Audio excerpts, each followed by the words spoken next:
Clase de hoy vamos a continuar con la parte de sistemas neuromusculares, más precisamente con los sistemas neuromusculares de la cabeza. Voy a pasar a presentar.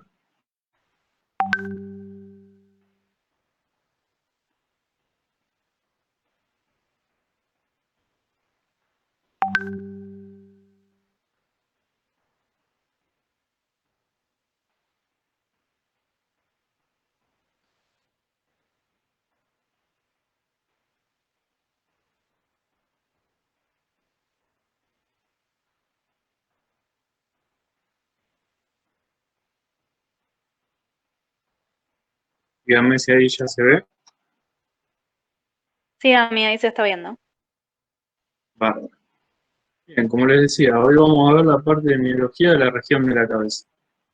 Van a ir observando ustedes que en la bibliografía van a encontrarse con más músculos en la región de la cabeza, los cuales están asociados a distintos sistemas o aparatos. El aparato, digamos, digestivo, respiratorio, incluso a los órganos de los sentidos, como son la visión, el olfato o la audición. En el caso, bueno, de anatomía 1, lo que vamos a estudiar lo que son los sistemas neuromusculares que intervienen en la masticación y en la mímica y en las facies de los animales. El primer sistema neuromuscular que vamos a ver es el sistema neuromuscular mandibular. En este vamos a encontrar todos los músculos de la masticación. Y vamos a ir observando que hay algunas diferencias en cuanto al desarrollo de estos músculos, dependiendo de los hábitos alimenticios de cada una de las especies. Es decir, en los herbívoros vamos a observar que determinados músculos van a estar más desarrollados para así mejorar o facilitar lo que es la trituración de un alimento grosero, como lo es el pasto o la hierba. Y en el caso de los carnívoros, vamos a observar que generalmente hay otros músculos que están desarrollados y en el caso de la masticación ya es más grosera, es menos que en el caso de los herbívoros, y lo único que haría es desgarrar, digamos, en el caso de los carnívoros, las fibras musculares para luego ligeramente masticarla y deglutirla. Y un caso intermedio ocurriría en los omnívoros, como es el caso del cerdo. Este sistema neuromuscular está formado por dos grupos musculares, vamos a ir estudiando, que son los elevadores de la mandíbula y los depresores de la mandíbula. Como veremos, generalmente los elevadores de la mandíbula son más numerosos y están más desarrollados para cumplir con la acción de la masticación. En el caso de los depresores de la mandíbula, no están tan bien desarrollados, ya que solo contribuyen a lo que es la fuerza de la gravedad a deprimir la mandíbula. La inervación de estos músculos que veremos está a cargo de lo que es el nervio mandibular, que es la tercera rama del quinto par craneal de los que habíamos visto en las generalidades de neurología, que es el nervio trigémino.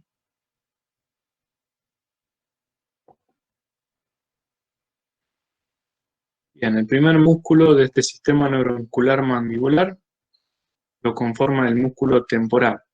Como habíamos visto nosotros en la parte de osteología del neurocráneo y en accidentes en conjunto de la calavera, encontrábamos lo que era una fosa, la fosa temporal.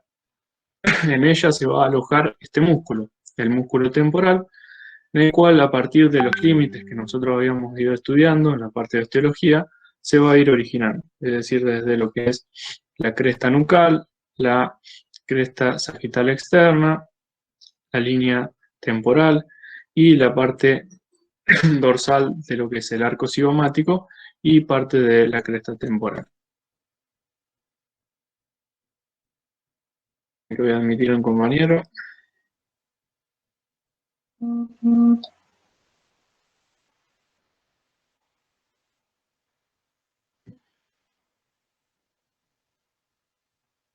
Bien, como les decía, se va a originar desde ese límite de la fosa temporal, se va a alojar en esa fosa temporal, este músculo temporal, y posteriormente se va a ir a insertar a lo que es la apófisis coronoides de la mandíbula. Más precisamente la porción, digamos, más dorsal y en la superficie lateral de esa apófisis coronoide, que veríamos en este esquema con el número 1.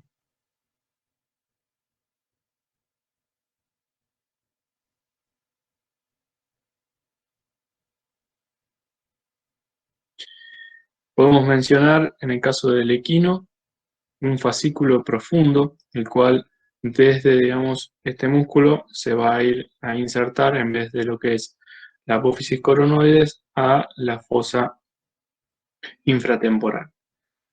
Y en el caso de los carnívoros nos vamos a encontrar con un fascículo superficial llamado cigomático, el cual se va a originar en parte de lo que es la cresta nucal y parte del arco cigomático, y se va a ir a insertar también en lo que es la apófisis coronoide. También podemos mencionar en el caso del músculo temporal, su desarrollo va a depender en el caso de los caninos de las razas. Vamos a encontrarnos, por ejemplo, en lo que son las razas molosoides, como lo son el Rottweiler, el Boxer, entre otros, los cuales la fosa temporal alcanza un mayor desarrollo por la forma, digamos, de los cráneos, y va a desarrollarse más este músculo. Por lo tanto, vamos a escuchar a veces que estas razas tienen la capacidad, como le dicen algunos, de trabar la mandíbula, pero no es así, sino que el músculo temporal está mayormente desarrollado, por lo tanto su contracción va a ser con mayor fuerza y va a imprimir una mayor cantidad de kilogramos fuerza en la mordida de esa raza, impidiendo así una fácil apertura de la boca de estas razas. En el caso, bueno, de la contracción, lo que va a generar es la elevación de la mandíbula. Esto es en cuanto al músculo temporal, lo que podemos describir.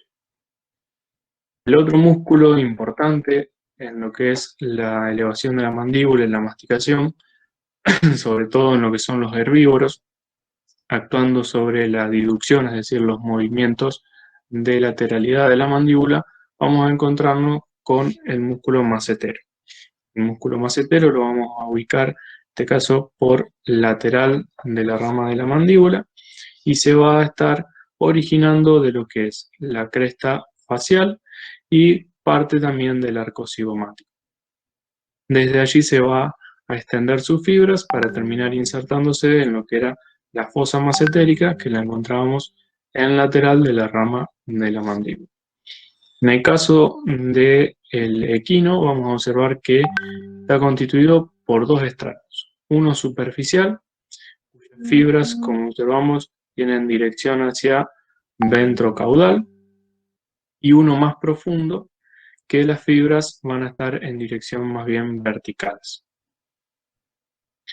Y en el caso de los carnívoros, van a constar de tres estratos. Uno superficial, que es el que se ha retirado en esta imagen, el cual, digamos, va a alcanzar desde lo que es la cresta facial a la apófisis angular de la mandíbula. Y luego tenemos las otras dos porciones, una intermedia y otra profunda, las cuales vienen desde el arco cigomático, que aquí se ha retirado para ver el temporal, y se va a ir a insertar en lo que es la fosa macetérica. Una, digamos, lo va a hacer más superficialmente, que es la porción intermedia, y la otra lo va a hacer más profundo. Eso es, digamos, lo que podemos describir del músculo macetero, que va a actuar tanto en la elevación de la mandíbula, cuando actúan, digamos, los de ambos lados, o en los movimientos de lateralidad, cuando actúa el de un solo lado. Bien, otro de los músculos elevadores de la mandíbula va a ser el músculo pterigoideo lateral.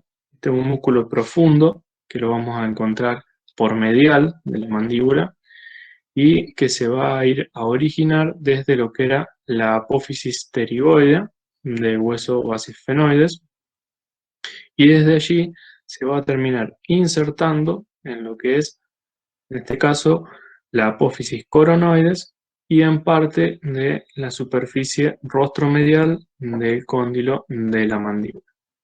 Por lo tanto, se va a dirigir hacia dorso caudal sus fibras. Es el músculo que vemos aquí con el número 2.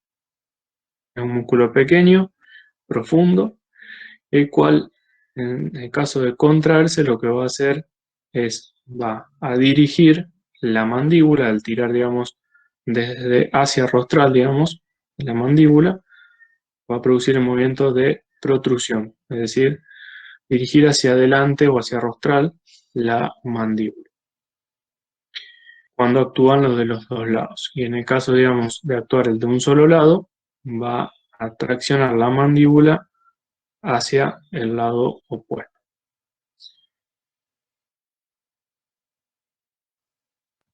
Así como hay un pterigoideo lateral, vamos a encontrarnos con lo que es un pterigoideo medial. También lo vamos a encontrar por medial de la rama de la mandíbula. Y en este caso es un músculo de mayor desarrollo, de mayor tamaño, que se va a estar originando, además de lo que es la apófisis pterigoide, parte del palatino, de lo que era la lámina perpendicular del palatino. Y se va a terminar insertando en la fosa pterigoidea que encontrábamos por la superficie medial de la rama de la mandíbula. En el caso del equino, tiene una estructura fibrosa que lo separa en dos porciones, una más profunda y otra más superficial a este músculo. También, bueno, su contracción lo que va a contribuir va a ser a la elevación de la mandíbula y junto con el macetero a lo que es la diducción o los movimientos de lateralidad. ¿Se entendió hasta ahora lo que son el grupo de los elevadores?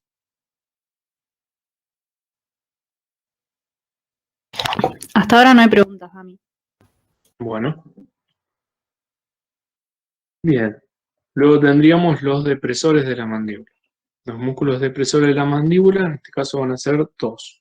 Vamos a tener el músculo miloioideo, el cual, digamos, se va a originar de esa línea miloioidea que encontrábamos en el cuerpo de la mandíbula hacia ventral de lo que era la porción molar del cuerpo de la mandíbula. Lo que vemos aquí con el número 8.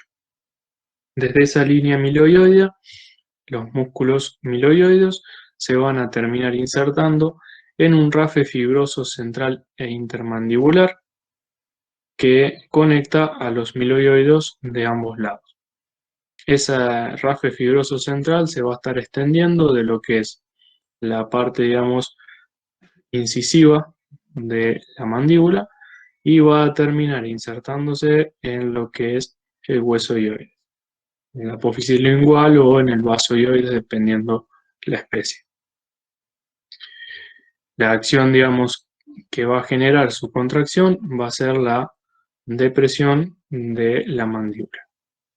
Es un músculo, como vemos, plano y bastante pequeño. Lo que va a servir también de este músculo es de lecho para que sobre él descanse la lengua del animal.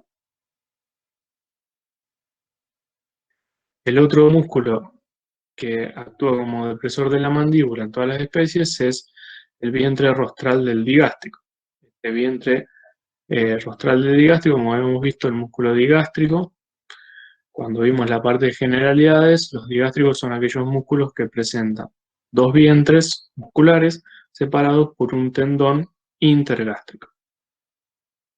En el caso del vientre rostral, lo agrupamos en el sistema neuromuscular mandibular porque es inervado por la tercera rama, es decir, por el nervio mandibular del trigémino.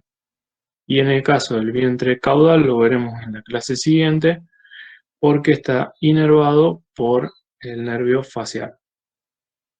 Esto se debe a que se originan de los distintos arcos branquiales. En el caso de los músculos masticadores, como veremos más adelante, se originan de el primer arco branquial y en el caso de los faciales, como veremos en la siguiente clase, del segundo arco.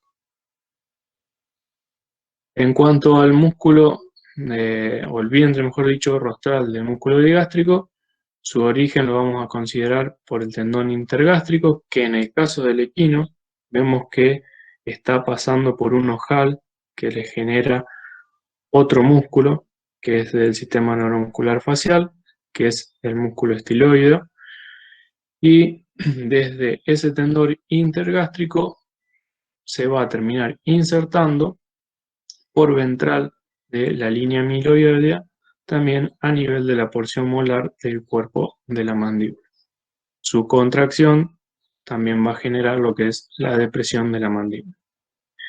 Lo que me faltó mencionarles anteriormente, cuando vimos la parte de macetero, es que este músculo, al igual que como se mencionó en la parte de diafragma, se lo utiliza para el diagnóstico de un parásito, lo que es la triquinela, que se realiza, digamos, sobre todo en aquellos animales que van a ir para formar o producir chacinados. Por eso es importante tener en cuenta, digamos. Y en el caso de los herbívoros, también colaboran en la depresión de la mandíbula uno de los músculos que ya habíamos visto, de los ventrales, digamos, del cuello, que era el músculo esternomandibular. En el caso del bovino, teníamos un esternomastoide y una porción esternomandibular, y en el caso del equino, teníamos solamente la porción esternomandibular, la cual se originaba del manubrio del esternón y se terminaba insertando en lo que era el ángulo de la mandíbula, colaborándose también con la depresión de la mandíbula en el caso de los herbívoros. Como esta porción del esterno cefálico no está presente en el caso del porcino, de los omnívoros, ni en los carnívoros, no tendrían este músculo en la contribución de la depresión de la mandíbula.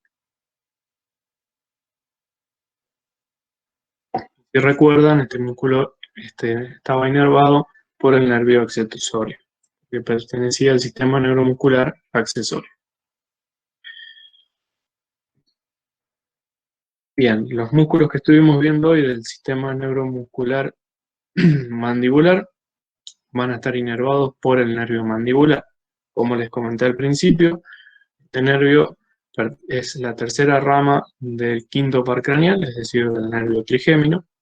Y como les estaba comentando antes, este nervio, junto, digamos, con los músculos de la masticación y, digamos, algunos huesecillos del oído, van a derivar del primer arco branquial o arco faríngeo.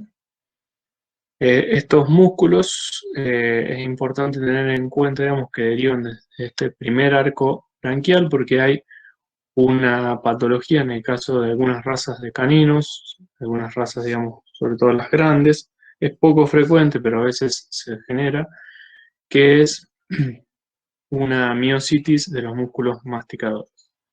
Es una enfermedad inmunomediada que ataca, digamos, a estos músculos que derivan de este primer arco branquial y que poseen receptores, digamos, específicos de estos músculos sobre los cuales se produce esta miositis o esta enfermedad, que verán más adelante en algunas otras materias, como por ejemplo en quirúrgica, o enfermedades quirúrgicas o enfermedades médicas. Bien, para la descripción de lo que es el nervio mandibular, vamos a ver que era la tercera rama del nervio trigémino, la cual estaba constituida por ramas motoras, que en este caso lo vemos con un color rojo, y ramas sensitivas, que lo vamos a observar con una coloración celeste o azulada. En el caso de las ramas motoras, vamos a estar hablando de lo que van a ir a inervar a todos los músculos que estuvimos viendo, es decir, van a haber ramas masticatorias que se van a dividir en nervios o ramas temporales que van a ir a los músculos temporales, ramas macetéricas que van a estar pasando por la incisura o escotadura mandibular, esa que veíamos que estaba, digamos, entre lo que era la apófisis coronoides y el cóndilo de la mandíbula. Por allí va a estar pasando las ramas macetéricas para ir a inervar a lo que es el músculo macetérico. Y vamos a tener también ramas pterigoides para los músculos pterigoides y desde, digamos, la porción, digamos, o la rama, digamos, alveolar mandibular se va a desprender ramas miloioides que van a terminar inervando a los músculos depresores de la mandíbula, que era el miloioide y el vientre rostral del digástrico.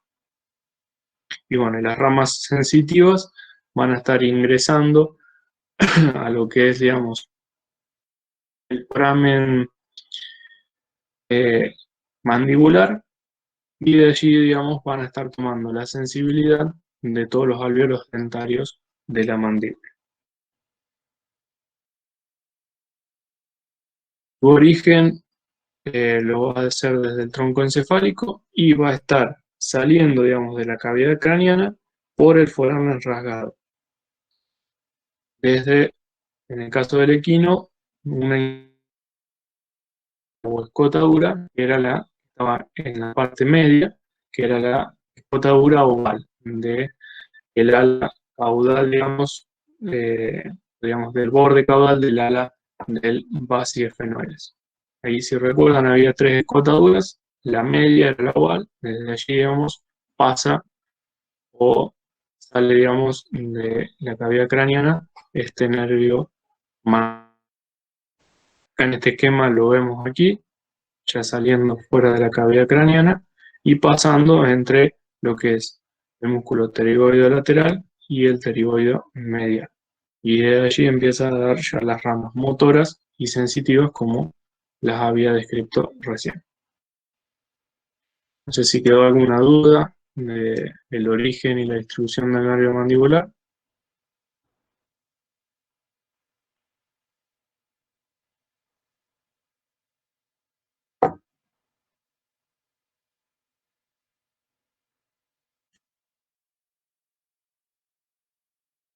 Bueno,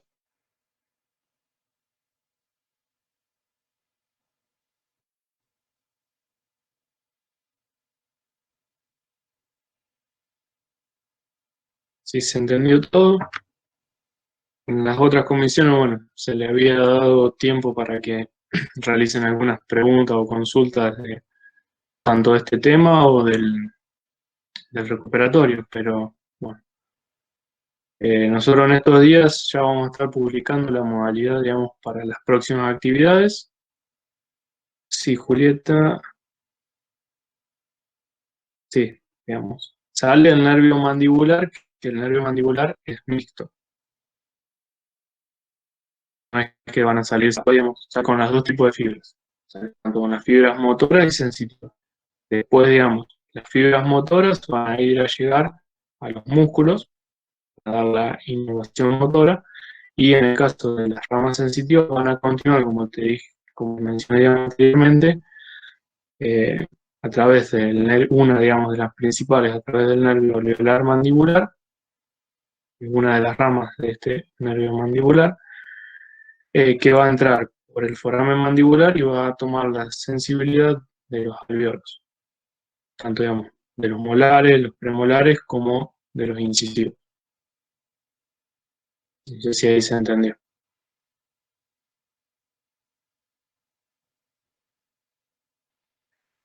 La próxima semana, digamos, por ahora no hay nada programado.